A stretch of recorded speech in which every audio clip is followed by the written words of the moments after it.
The next phase of the program, is our aftercare.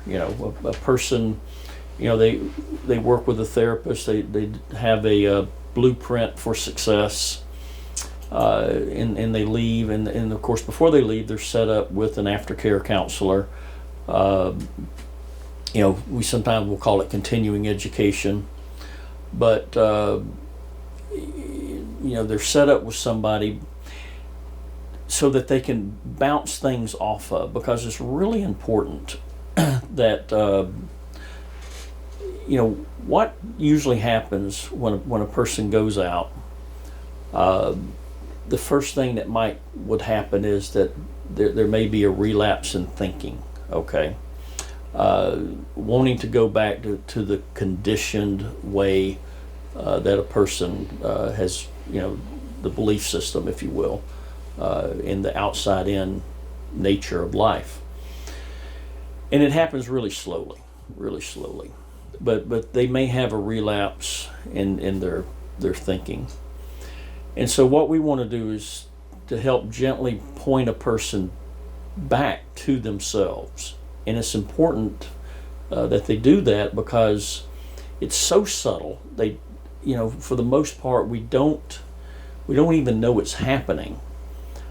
But to have somebody from the outside gently remind us, hey, let's think about what you're doing here, what you're saying, what you're thinking about.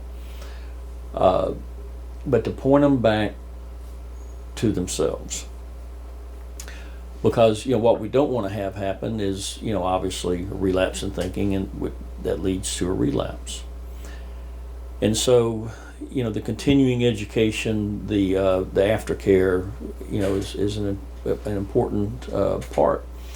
We set people up with an aftercare counselor, and then we also have what we call Zoom meetings that are every Monday.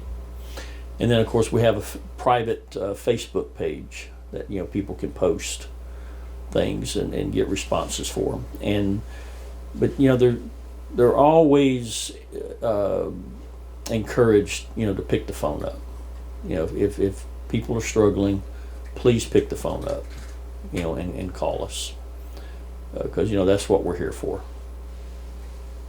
Yeah, and in addition to the Zoom meetings and the one-on-one aftercare support, we also have a meeting that meets locally every Tuesday, and also a meditation group every Wednesday. So there are 3 opportunities every week to meet in a group setting, in addition to setting up one-on-one with an aftercare. So we really make it flexible so that the person can have as much support as they need if they're needing that extra support.